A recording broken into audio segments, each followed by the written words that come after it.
Hello बच्चों, क्या हाल चाल। तो मैं आप सबका प्यारे प्यारे प्यारे धीरे सर आप सबको आज हम लोग पढ़ने वाले हैं वायुमंडलीय दाब एवं तापमान। ठीक है, तो इसको आज हम लोग खत्म करने से पहले हम लोग ने कल क्या पढ़ा था। तो हमारा वायुमंडल पढ़ा था जो कि 10 तारीख को किए थे। हम लोग 10 तारीख क्लास में किए थे। आज 11 तारीख है, उससे भी ऑफकोर्स हम लोग नेक्स्ट डे का आज अलग अगला क्लास करेंगे।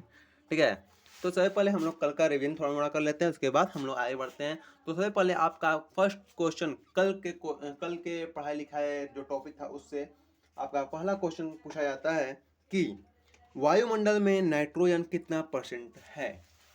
तो क्वेश्चन को गौर से सुनिएगा। वायुमंडल में नाइट्रोजन कितना परसेंट है। तो ये है 28%। ठीक है, और एक और क्वेश्चन, वायुमंडल जो हम लोग नीचे सबसे निचला वायुमंडल है इसका क्या नाम है। सबसे पहले केवल 3 सेकंड दिया जाता है, 1 2 3। ठीक है, तो वायुमंडल का जो निचला परत होता है उसका नाम है क्षोभ मंडल, यानी क्या होता है, ट्रोपोस्फेयर। ट्रोपोस्फेयर उसका स्टैटिक पेयर होता है। ठीक है, स्ट्रेटोस्फेयर होता है। ठीक है, हाँ, तो सबसे पहला है नाइट्रोजन 78%।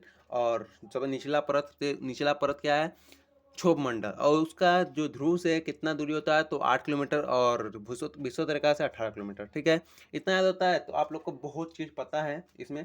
और आगे आप लोग को पता होना चाहिए कि वायुमंडल कितने प्रकार का होता है। तो हम लोग का वायुमंडल जानते हो 5 प्रकार के हैं। पहला है क्षोभ मंडल, संताप मंडल, ओजोन मंडल, आयन मंडल और बाह्य मंडल। इसको हम लोग कहते हैं क्षोभ मंडल, संताप मंडल, ओजोन मंडल, आयन मंडल और वायुमंडल। कितने होते हैं, 5 होते हैं। ठीक है, कितने होते हैं, क्षोभ मंडल, संताप मंडल, ओजोन मंडल, आयन मंडल और वायुमंडल। ठीक है, तो आगे बढ़ते हैं हम लोग वीडियो में और इसके बारे में लोग चलते हैं एक ही बार। वायुमंडलीय दाब, क्या, वायुमंडलीय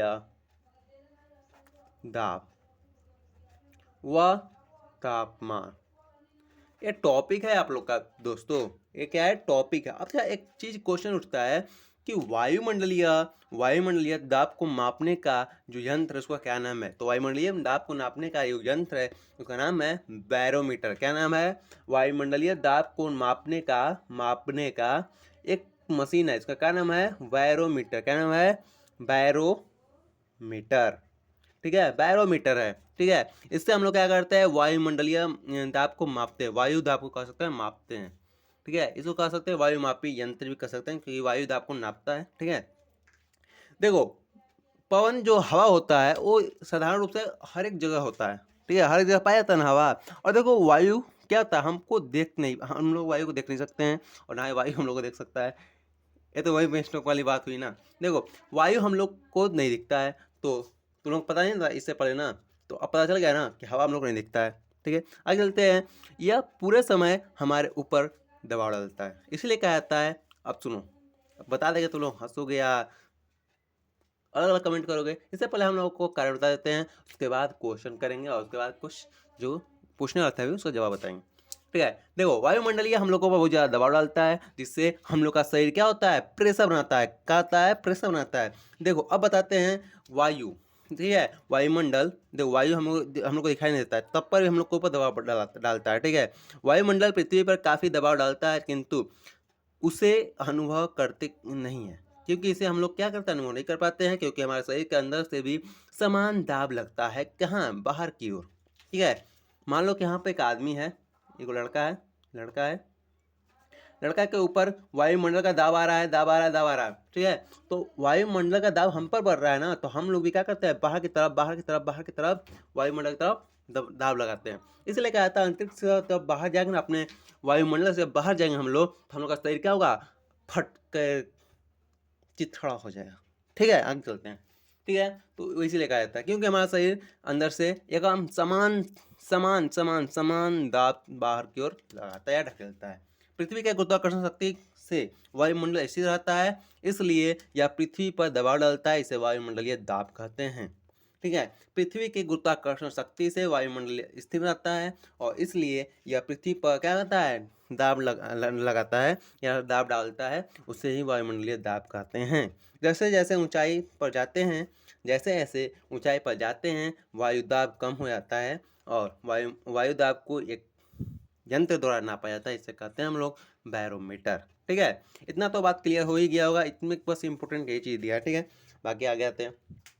देखो हम जैसे जैसे ऊपर जाते हैं ना, हम जैसे जानते हैं, जो तुम लोग तो जानते ही होगे, हमको नहीं पता है भाई, पता नहीं क्यों पढ़ा रहे हैं यार, जा रहे हैं हम, पता नहीं यार। हम जैसे जैसे ऊपर जाते हैं वायुमंडल दाब और तापमान दोनों ही कम होते जाते हैं। विभिन्न ऊंचाइयों पर तापमान में परिवर्तन होने के कारण वायुमंडल को कई परतों में विभाजित किया जाता है। ठीक है, अच्छा वायुमंडल को कितने भागों में विभाजित किया गया है? बस 5 को यार। कितना? 5 को। पहला है, अंगूठा नहीं है, पहला है बोले हैं। पहला है क्षोभमंडल, दूसरा संताप मंडल, तीसरा ओजोन मंडल, चौथा आयन मंडल और पांचवा बहिर्मंडल। ठीक है, बहिर्मत कह देना। ठीक है मेरे स्टूडेंट हो, बाह्य होता है। क्या होता है? बाह्य होता है। बाह्य मत कहते ना, बाह्य होता है। ठीक है, आगे आते हैं हम लोग। तो हम जैसे जैसे ऊपर के जाते हैं, वायुमंडलीय का जो दाब होता है और तापमान होता है, दोनों कम होते जाता है, कम होते जाता है। ठीक है, विभिन्न ऊंचाइयों पर तापमान में परिवर्तन होने के कारण वायुमंडल को कई परतों में विभाजित किया जाता है। वायुमंडल जो वायु दाब के अंतर होने से वायु में गति उत्पन्न होता है, और इस गतिशील वायु को क्या कहते हैं? इस गतिशील वायु को हम लोग पवन कहते हैं, हवा कहते हैं, वायु कहते हैं, जो भी कह सकते हैं उसको कह सकते हैं। मतलब प्राचीन सब का तो हद ही नहीं यार, बुक में हवा, पवन, वायु, वाह बहुत अच्छा लगता है नहीं। ठीक है, हम लोग तो पता ही नहीं था।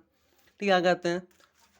देखो बुक की बात करें तो देखो, वायु वायु यानी पवन जो होता है, पवन किसको कहते हैं? तो वायु दाब के अंतर होने के वायु दाब में अंतर होने से वायु की गति उत्पन्न होती है। इस गतिशील वायु को क्या कहते हैं? पवन कहते हैं। नहीं पता था ना पहले, अब पता चल गया ना। चलो आगे चलते हैं। सर्वत्र पृथ्वी पर वायुदाब एक जैसा नहीं होता। सर्वत्र पृथ्वी पर मतलब सब जगह, पृथ्वी पर पूरा सब जगह का होता है, एक जैसा ही वायुदाब नहीं होता, एक जैसा ही वायुदाब नहीं होता, एक जैसा वायुदाब नहीं होता। ठीक है, क्योंकि विषुवत रेखा पर विषुवत रेखा जो वृत्त होता है कि पृथ्वी के आगे पीछे क्या होता है? विषुवत रेखा एक वृत्त जो होता है, इस वृत्त के ऊपर क्या होता है प्यारे बच्चे लोग, कि यहाँ पृथ्वी पर बहुत गर्मी पड़ती है। उफ, गर्मी यार, कूलर कहाँ है यार? अबे कूलर लाओ यार, ठंडा गर्मी लग रहा है। हाँ तो कूलर लग गया। हाँ तो आते हैं अपने पढ़ाई के ऊपर। कूलर लग चुका है, आवाज़ नहीं आ रही है, गरीबों।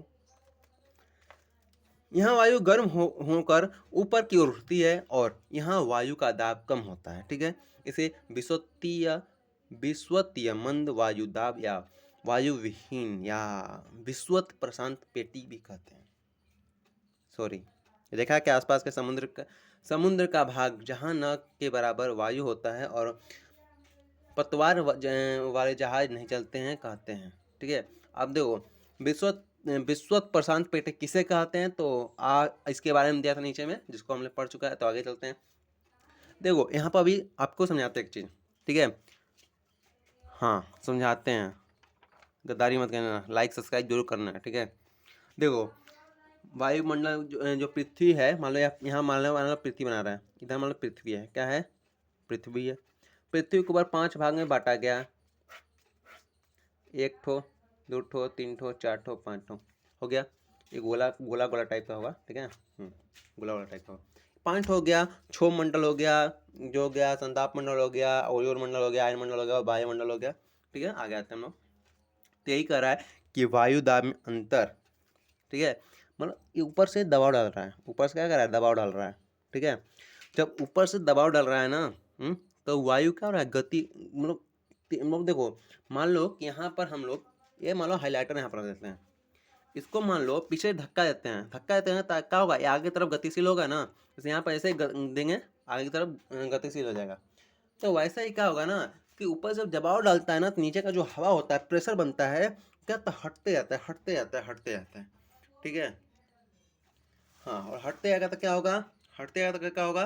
देखो नीचे का होगा, हटते जाएगा, और जब हटते जाएगा क्या होगा? वहाँ प्रेशर बनेगा, और जब हवा वहाँ का जो रहेगा ना, दबाव के कारण गति में आ जाएगा। मतलब देखो जैसे मान लो कि प्रेशर कुकर में जब प्रेशर बनता है ना, तो गैस अंदर से क्या होता है? ऊपर की तरफ निकलता है, सीटी की तरफ जाकर क्या होता है? वहाँ से बाहर निकल जाता है। तो ऐसे ही जब ऊपर से पूरा दबाव पड़ेगा, ऊपर से नीचे का हवा क्या होगा?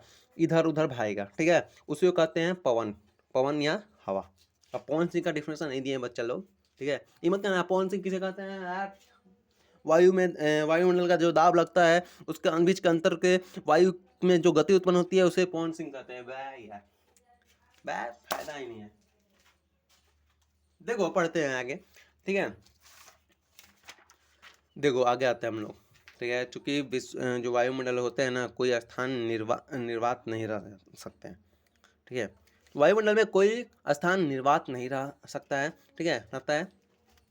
अतः आसपास में अपेक्षाकृत ठंडे और उच्च दाब वाले क्षेत्रों में वायु निम्न दाब वाले क्षेत्र में निर्वात स्थान से को भरने के लिए आ जाती है। अब निर्वात मतलब क्या होता है? खाली जगह यार, ऑफ कोर्स खाली जगह। तो जब देखो, जब निर्वात में देखो ऐसा कोई जगह नहीं है जहाँ निर्वात होता है, ठीक है। देखो यहाँ समझते हैं। देखो मान लो सपोज डैट यहाँ का हवा, मान लो यहाँ पर हवा नहीं है, ठीक है। यहाँ का हवा नहीं है, तो हवा कब वहाँ से गायब होगी? जब हवा को थोड़ा सा हीट मिलेगा, हवा गर्म होगी ना, तो क्या होगी? ऊपर की तरफ जाएगी। जब यहाँ की हवा ऊपर की तरफ चल जाएगी तो क्या होगा? यहाँ पर कोई ठंडी हवा आसपास में होगी। देखो ठंडी चीज़ भारी होती है, इसलिए वो नीचे होती है। पानी का कण देखो, पानी का कण नीचे होता है। क्यों होता है? क्योंकि उसमें जो एटम होता है वो भारी होता है।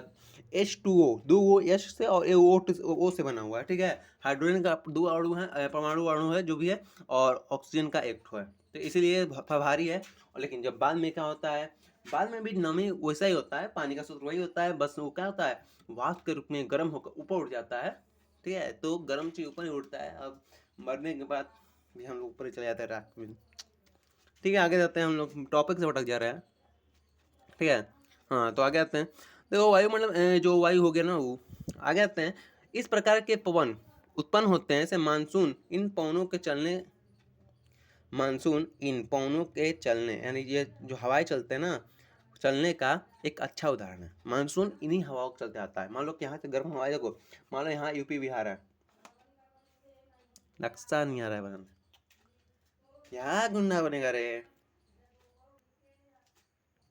हाँ तो ये है हमारा ब्लैंक मैप। और देखो यहाँ मान लो यूपी बिहार इधर के रूप में, तो यहाँ का जो गर्म हवाएं होती है ना, ऊपर की तरफ उड़ जाती है, जिससे इधर से हवा जो इधर समुद्र के तरफ जो ठंडी हवाएं होती है, इधर एकदम तेजी से आती है। क्योंकि यहाँ पर क्या होता है, ब्लैंक सा आ जाता है, मतलब खाली जगह आ जाता है, निर्वात का जो स्थान हवा बन जाता है, निर्वात स्थान बन जाता है, जैसे वहाँ पर हवा नहीं होता है, ठीक है। वहाँ पर क्या आता है, निर्वात स्थान बन जाता है, जिसको भरने के लिए यहाँ से ठंडी हवा इधर से क्या होती है, इधर से इधर आती है, जिससे क्या होता है, मानसून कहते हैं कि यार मानसून आ गया। चलो यार रोपनी सोनी करते हैं, चलो। हाँ हाँ तो रोपनी सोनी हो ही रहा है, तो हम लोग पढ़ लेते हैं इसको, ठीक है। तो क्या होता है कि यहाँ पर मानसून आ जाता है, इससे मानसून क्या होती है, ठंडी हवा होती है। और कह रहा है कि मानसून इसी का एक उदाहरण है। क्या है? बंद कर देते हैं, बंद कर देते हैं। मानसून का है, इसी का एक उदाहरण है, ठीक है। आगे आते हैं तो कह रहा है कि मानसून इसी का उदाहरण है, ठीक है। आगे बढ़ते हैं। मानसून वायुमंडल के संचरण से संबंधित है, जो कि ऋतुओं के रूप में लौटता है। देखो मानसून जो होता है ना, मानसून ये क्या होता है ना, ये मौसम की तरह आता है, मौसम की तरह चला जाता है यार, जैसे मैं चला जाता हूँ। यद्यपि जैसे मेरा वीडियो नहीं आता है, वैसे मानसून भी आता है चला जाता है।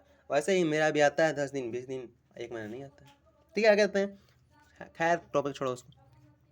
केवल हिंद महासागर में ही मानसून का वास्तविक रूप से पता लगाया जाता है, ठीक है। हिंद महासागर कहाँ है वैसे प्यारे बच्चे लोग? तो अभी नक्शा खोल कर दिखा रहे हैं ना आपको, हिंद महासागर। हिंद महासागर भारत का नक्शा में देखा है, बहुत बड़ा है। तुम लोग को खोल कर दिखाने में ना टाइम लगेगा। छोटा सा नक्शा निकालते हैं तुम लोग को, इंडिया का छोटा सा आ जाए भाई, छोटा सा आ जाए। हाँ तो ये देखो, अरे यार ये तो बहुत छोटा है, देखा, छोटा से भी छोटा नक्शा आ गया। देखो ये है हम लोग का मैप। इस मैप में हिंद महासागर तुम लोगों को दिख रहा होगा, नहीं दिख रहा है? दिख रहा है ना? दिख रहा है, कहाँ दिख रहा है?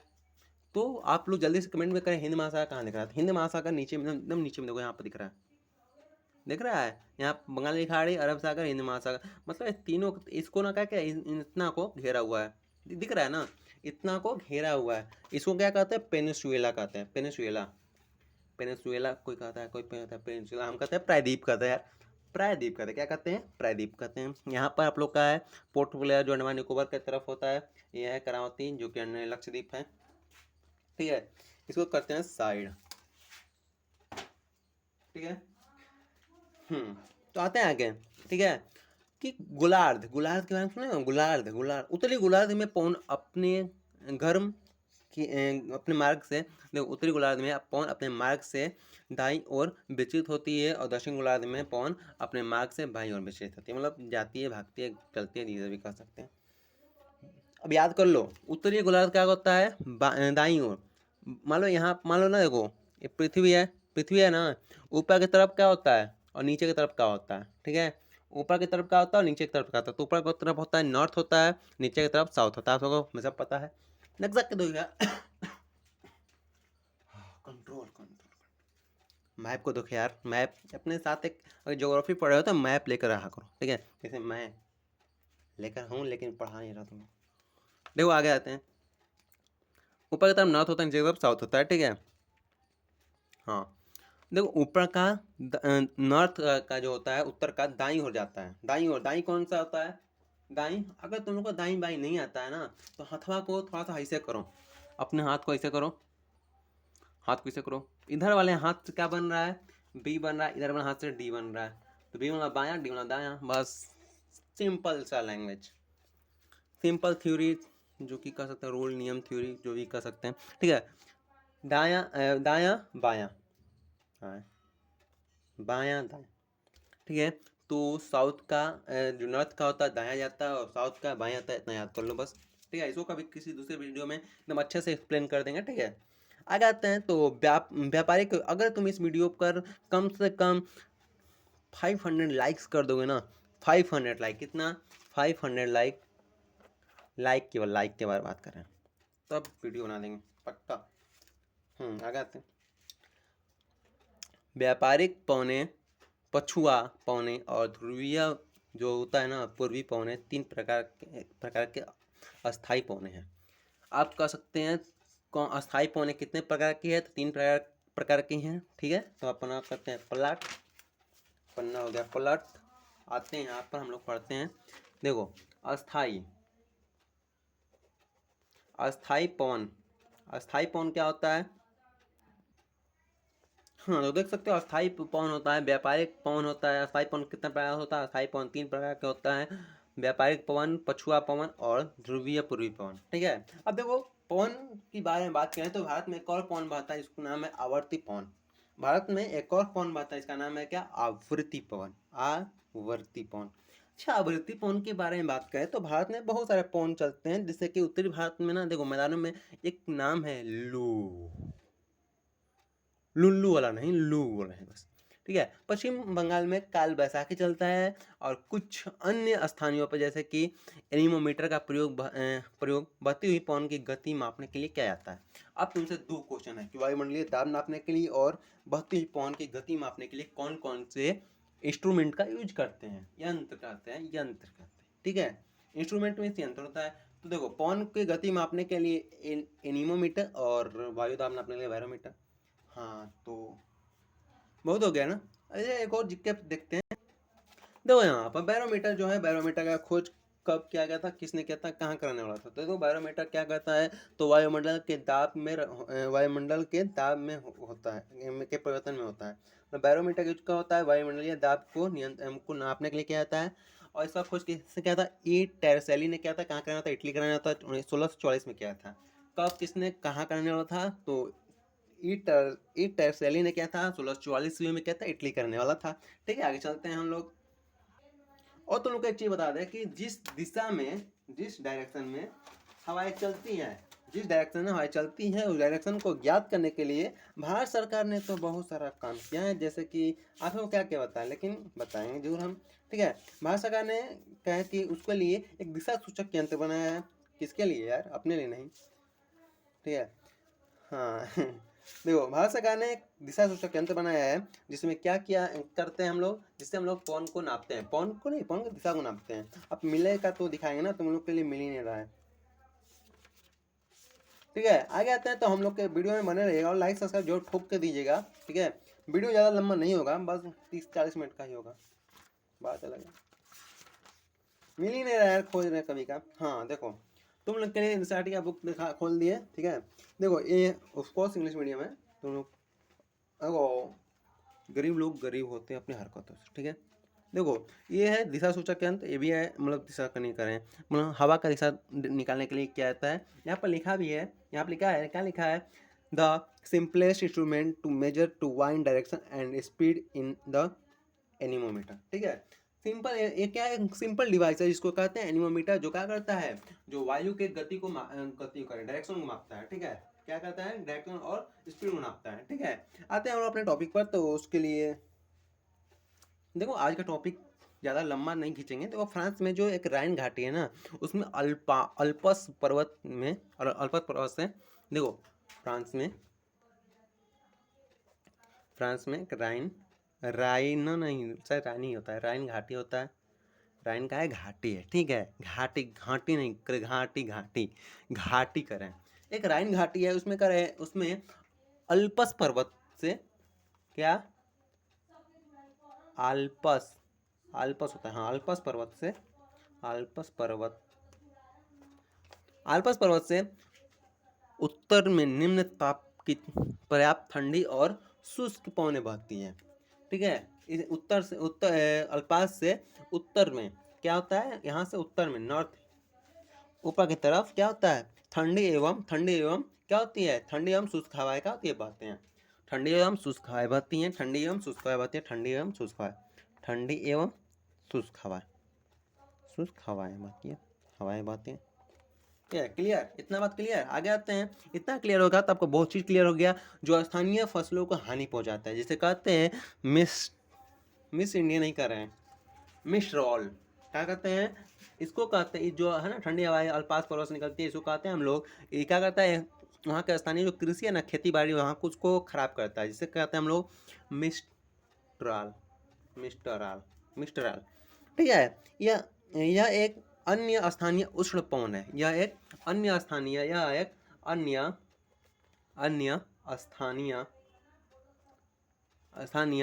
उष्ण पवन है। ठीक है, यह गर्म पवन सहारा से इटली पहुंचती है, यह क्या होता है, गर्म पवन सहारा से इटली पहुंचती है। ठीक है, सहारा मतलब सहारा रेगिस्तान के बारे में बात कर रहा है, सहारा रेगिस्तान से इटली पहुंचती है। ठीक है, सहारा रेगिस्तान इटली पहुंचती है। ठीक है, हाँ, तो आगे आते हैं हम लोग। ठीक है, अच्छा हल्ला ज़्यादा हो गया नहीं। ठीक है, देखिए स्थानीय जो होता है ना, मतलब मिल्टास कहते हैं इसको, हाँ, या कहाँ थे यार, सारा से इटली आती है। यह एक अन्य स्थानीय उष्ण पवन है। कौन, देखो इसको करा है उष्ण पवन है, कहाँ मिल्टास का है, उष्ण पवन है। ठीक है, ये क्या होता है, फसलों को हानि पहुंचाता है। ठीक है, क्या कहता है, फसलों को हानि पहुंचाता है, यहाँ पे लिख देते हैं, फसलों को हानि पहुंचाता है। ठीक है, आगे आते हैं हम लोग, यह गर्म हवाएं क्या होती है, सहारा से इटली तक पहुंचती है, यह उस क्षेत्र की वनस्पति को नष्ट कर देती है, जिससे वह बहती है। देखो ये इतना घातक गर्म हवाएं है ना, जो जिस रास्ता जाती है ना, ये क्या है, गर्म हवा है, उष्ण वाला गर्म हवा है, ये जिस रास्ते जाती है वहाँ का क्या होता है, अरे फूल नहीं बनाना, फूल का होता है, मुरझा जाता है। ठीक है, फूल मुरझा जाता है, यहाँ पर ऐसे फूल है, यहाँ पर ऐसे गिर गया, मुरझा जाता है। ठीक है, यहाँ ऐसे हो जाता है। ठीक है, तो फूल खराब हो जाता है, मतलब खेती बाड़ी सब खराब करता है ऐसे, तो ये मेरी तरह है। ठीक है, जहाँ जाता है वैसे खराब कर देता है। आगे आते हैं, तो यह हवाएं, ये जो जिसमें नष्ट कर देता है, जिससे यह बहती है, बादल, वर्षा, बर्फ, ओले आदि वनस्पति मंडल से उपस्थित जल वाष्प के द्वारा बनते हैं। मतलब ये जहाँ से जाता है ना गर्म हवाएं, वहाँ पर क्या जानते हो, जैसे यहाँ पर लू बहता है ना भारत में, वैसे ही वहाँ पर वो जो है ना मिस्ट्राल हवा है, वो बहती है, तो क्या होता है ना कि बादल बन जाते हैं, वर्षा भी होता है, और बर्फ भी पड़ते हैं, ओस भी पड़ते हैं, आदि जो वायुमंडल में उपस्थित जलवाष्प से द्वारा बनते हैं। ठीक है, जैसे कि देखो मान लो जहाँ गर्म हवाएं बहती हैं, वहाँ का जो पानी होता है ना, जल्दी से ऊपर चला जाता है, तो ऊपर जाएगा तो क्या होगा, बादल बन जाएगा। अब बादल होगा तो यहाँ पर बारिश होगा ही, बारिश जल्दी होता नहीं है लेकिन होता है थोड़ा मोड़ा। ठीक है, बर्फ बन जाएगा बादल का ओस गिरेगा, बारिश गिरेगा, मतलब ये सब कर रहा है। ठीक है, आगे आते हैं हम लोग, फिर कह रहा है कि आगे आते हैं हम लोग, फिर कह रहा है कि वायु में विद्यमान जलवाष्प, वायु की आर्द्रता कहलाती है। अगर मान लो हवा में, मान लो इसमें हवा है, हवा में बहुत ज़्यादा ठंडी ठंडी ठंडी लग रहा है, हवा ठंडी लग रही है, मतलब क्या है उसमें नमी है। और जब देखो ठंडा के दिन में क्या होता है ना, ठंडा के दिन में हवा में नमी होता है, और नमी होता होने का मतलब क्या होता है, मतलब उसमें पानी है और पानी सूख थोड़ी रहा है। वायुमंडलीय वाष्पीकरण जल से जल वाष्प बनने की प्रक्रिया है। वाष्पीकरण से जल वाष्प बनने की क्रिया है। वाष्पीकरण से जल वाष्प बनने की क्रिया है। ठीक है, आगे चलते हैं हम लोग। वायु में विद्यमान जलवाष्प विभिन्न आकृतियों जैसे बादल, कुहासा, धुंध, ओस आदि पाले, मतलब ठंडा को करें, ठंडा को मतलब पाला पड़ा कहते हैं ना हम लोग भोजपुरी में, अपने गांव के देहात के लोगों को सुने होंगे आप लोग कि यार पाला बढ़ गया इसमें, यार रजाई लेकर आना तो थोड़ा सा हाँ ठंडा लग रहा है, घर में रजाई नहीं है। हाँ घर में रजाई नहीं है, बे यार जा निकलो यहाँ से, ठंडा बढ़ गया उसे। वायु में विद्यमान कर रहा है कि वायु में काफ़ी ऊंचाई पर वायु में विद्यमान जलवाष्प के संघन होने से घने बादल बनते हैं। अब देखो वायु में जो हवा, जो ठंडी हवा ऊपर जाती है ना, ऊपर में जाती है तो क्या होते हैं, बादल बन जाते हैं। सट्टे सट्टा होता है जो बादल क्रिस्टल के रूप में होता है, क्या होता है, बर्फ के रूप में होता है आप सबका। ठीक है, बहुत सूक्ष्म जल की बूंदें 0.02 से 0.06 मिलीमीटर का व्यास से बादल को बनाते हैं। और बादल 4 प्रकार के होते हैं। बादल कितने प्रकार के, 4 प्रकार होते हैं। अब तुम लोग को हम लोग बादल पढ़ेंगे, बरसा के अरे कॉपीराइट ना आ जाए यार, ठीक है गाना नहीं गाएंगे, कॉपीराइट आ जाएगा। देखो बादल 4 प्रकार के होते हैं। पच्छाव मेघ, दूसरा होता है स्तरीय मेघ, तीसरा होता है कपासी मेघ, और चौथा होता है वर्षा मेघ।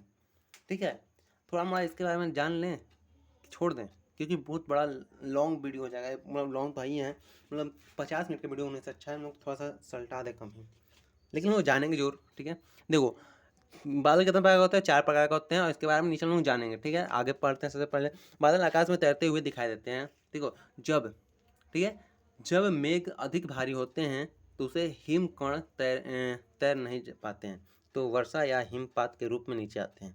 अच्छा, तुम लोग के घर या गांव में ओलावृष्टि यानी करें कि बर्फ कभी पड़ा है, देखा है बच्चा लोग?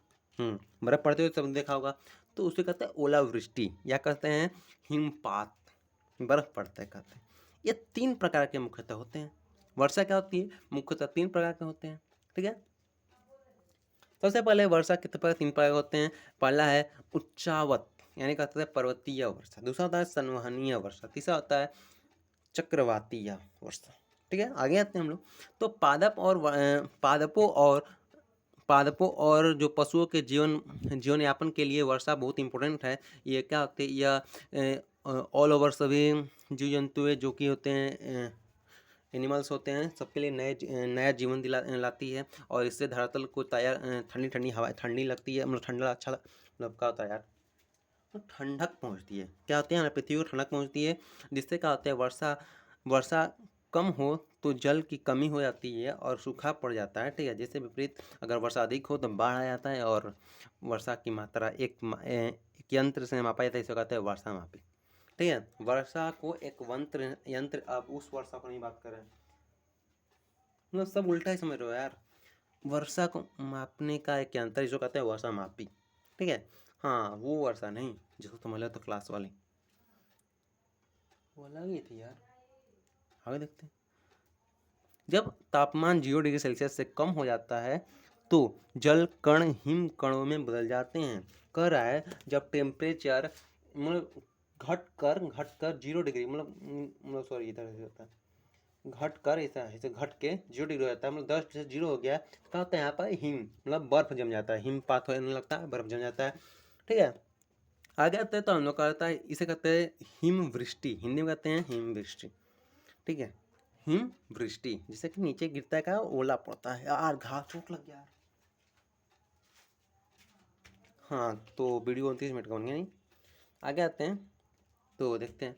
देखो वीडियो से मतलब नहीं है, आप सबको बस समझ में आना चाहिए अच्छे से, और जहाँ समझ में आया था कमेंट बॉक्स आपका है, कमेंट कीजिएगा आप लोग अच्छे से समझने के लिए, एकदम धाकड़ न्यूज यार, नहीं धाकड़ न्यूज की प्रमोशन नहीं करें हम कर रहे हैं कि अच्छे से पढ़िएगा। अगर समझ नहीं आ जाए कमेंट कीजिएगा, कमेंट पे कमेंट कीजिएगा, कमेंट में कमेंट कीजिएगा। अरे कमेंट यही तो वही बात हुआ यार, कैच पकड़ क्रिकेट में खेलो हम लोग, कभी बोले कैच पकड़ मतलब कैच में भी पकड़ना होता है, पकड़ना में पकड़ना होता है, कमेंट में कमेंट करो, कौन सा लॉजिक है बे?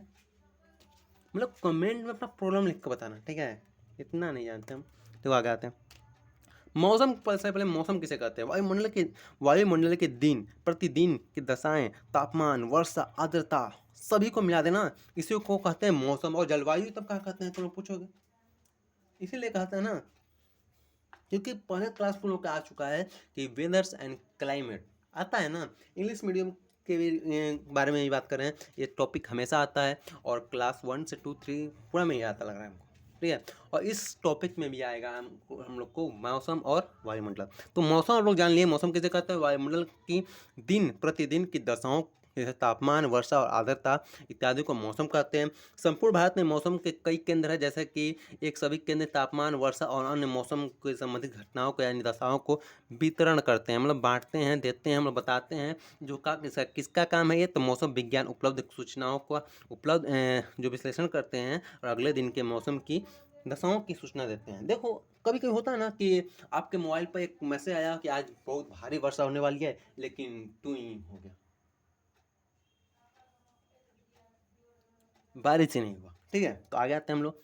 तो वही कर रहा है कि वो सब ना अनुमान लगाते हैं, इनमें भगवान नहीं ना है, क्योंकि सही बात बता देंगे यार। देखो भगवान कोई नहीं होता, सब अपने प्रिडिक्शन से बताता है, अपने सजेशन से बताता है, अपने सोच समझ के बताता है, ठीक है। और वहाँ पर तो सब मशीन बैठा हुआ इतना बड़ा बड़ा बड़ा, मतलब इतना बड़ा बैठा है ना कि तुम लोग सोच नहीं सकते हो। वहाँ पर सब मशीन के डाटा के वजह से हम लोग उसका अंदाज़ा लगा सकते हैं अप्रोक्सीमेटली क्या होगी कि नहीं होगी, ठीक है। ये भी संभावनाएं हैं, और आप लोगों को संभावनाएं पढ़ना है तो मैथ की क्लास में आप लोग आइएगा, अच्छे से पढ़ेंगे, ठीक है। आगे आते हैं हम लोग, ठीक है। अगले दिन के लिए मौसम की दशाओं को सूचना पूर्वानुमान दिया जाता है। मौसम संबंधी सूचनाओं वाले मानचित्र मौसम के उपग्रहों से प्राप्त करते हैं, जो देश के काफी ऊपर फैले बादल को स्पष्ट रूप से दर्शाता है, ठीक है। इससे देखो इससे पहले एक चीज़ पढ़ते हैं, जलवायु, ठीक है। जैसे कि इसमें मौसम को समझने आसानी हो रहा है ना, जैसे कि देखो हम लोग का जो सैटेलाइट होता है ना, हम लोग का मौसम के बारे में अच्छी से जानकारी देता है कि कभी भी कुछ हो है, सैटेलाइट खोल दे भाई, अबे यार यहाँ पर ओलावृष्टि होने वाला है, चल चल चल मैसेज करते हैं डाटा लोग। हाँ, तो इतना होने के बाद अब आते हैं जलवायु के ऊपर। तो जलवायु क्या होता है? किसी स्थान के मौसम की औसत दशाओं को उस स्थान का जलवायु कहते हैं। जलवायु किसे कहते हैं? तो किसी स्थान के जलवायु किसे कहते हैं? किसी स्थान के, अब मेरा राइटिंग अच्छा नहीं है, किसी स्थान के मौसम की मौसम की औसत दशाओं को उस स्थान पर क्या कहते हैं? जलवायु कहते हैं। दशाओं को जलवायु कहते हैं, ठीक है। यहाँ तक चैप्टर आपका फिनिश, और मिलते हैं नेक्स्ट वीडियो में। तब तक चैनल पर आए हो, चैनल को सब्सक्राइब कर देना, वीडियो को लाइक कर देना और दबा के हम शेयर कर देना, ठीक है। किसको? मित्रवा को, ठीक है। मिलते हैं नेक्स्ट वीडियो में। तो जय हिंद, जय हिंद।